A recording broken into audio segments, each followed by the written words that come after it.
forcing a smile, but certainly was a hard-earned smile today. You're the championship leader. We'll address that in a moment. But first, how about the finish and everything you had to drive through to get there?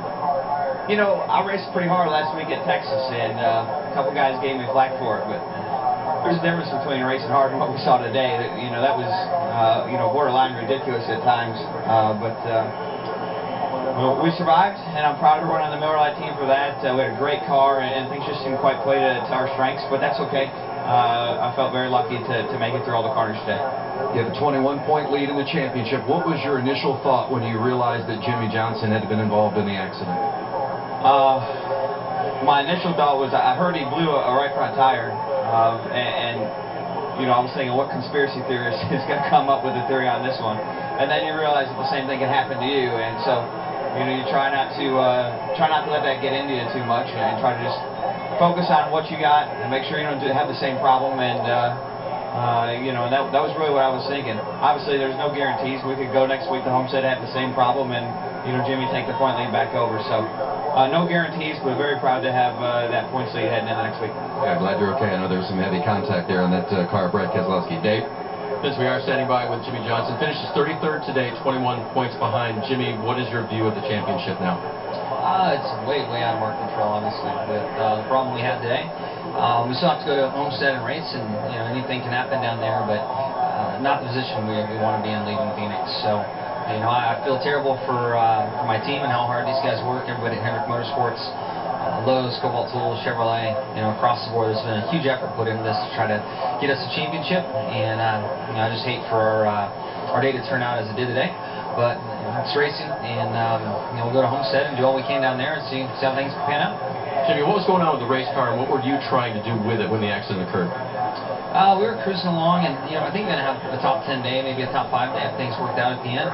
And I had a slight vibration starting in the right front. I didn't know where it was really coming from, but clearly now it was the right front. And then as I was coming off turn 4, it went down and straight in the wall I went. So another 30-40 feet around the corner, I probably just had a flat, not hit the wall. But where it let go, I had a direct line into the wall, and they knocked it down.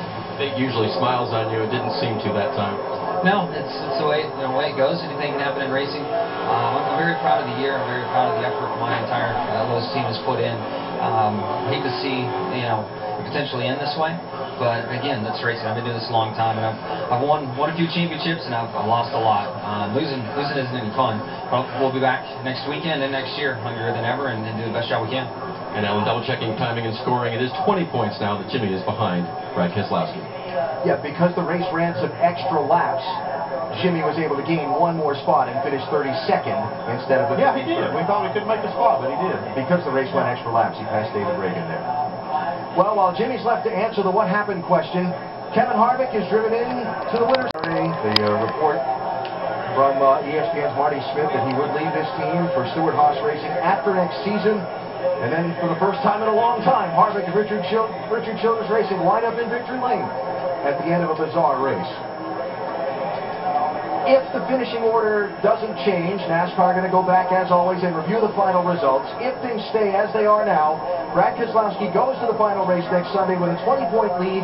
And even if Jimmie Johnson gets max points, Brad can win the championship with a finish of 15th or better next Sunday at Homestead. The season finale on ESPN next weekend beginning at 1:30 Eastern Time. And, of course, tickets to join us at the racetrack and see a champion crowned. Final thoughts on what you saw today? Well, we don't have enough time for all of that, but congratulations, Kevin Harvick. I mean, taking a season that's been pretty miserable by their standards and bringing it home. Kyle Busch once again just dominating the race, and getting Brad Keselowski his first championship in the Sprint Cup Series right there before him. Yeah, I didn't see this coming. When we came into this, we thought it was going to be these two just going at it, going for the win here today. But we saw all the stuff we saw from action on the track and off the track. It was a wild one. Everyone from third place down, eliminated from the championship. Going to the next weekend, it's either going to be Keselowski or Johnson at Homestead.